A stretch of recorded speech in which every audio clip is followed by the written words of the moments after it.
The Richmond Public Schools auditor is inspecting the district's use of P cards, which are basically credit cards issued to staff to use for smaller purchases. The auditor noted that the overall controls of this program are effective and efficient. However, he did find several areas of weakness.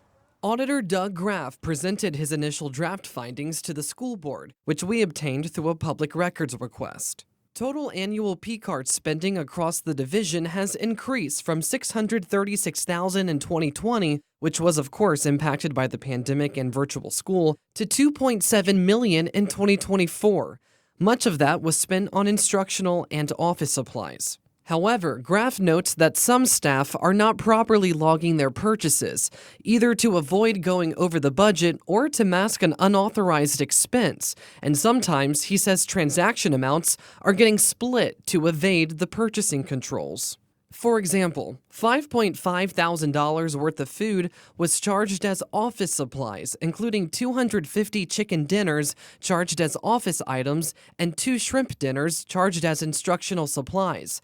Another $5,000 in food was charged as staff development, and then $2,200 in food had split receipts. Graeff noted that even though RPS logged $193,000 in meals and meetings over the past 5 years, merchant codes indicate that RPS spent $1.5 million on food with various vendors during that same time period. Yeah, I think it's disappointing but unsurprising. Teacher Ann Forrester leads the Richmond Education Association, a union representing RPS employees. She says ensuring tax dollars are spent efficiently is critical, considering how many teachers oftentimes have to fund their own classroom items. We're oftentimes told by high-level administrators in central office as well as politicians that there's just simply not enough money. And so to see that money is not being used responsibly in some of these instances with the P cards, it's really disappointing.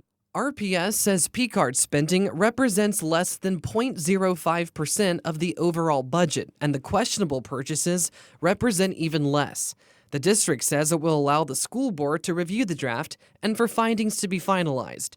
Then it will follow guidance to ensure that strong, clear, and rigorous procedures are in place. But I'd be all for any sort of transparency, and just more organized and streamlined processes with more oversight. The auditor also notes that the P-card program staffing is inadequate to effectively manage transactions. As of right now, RPS says that it has 1 staff member dedicated to working the program.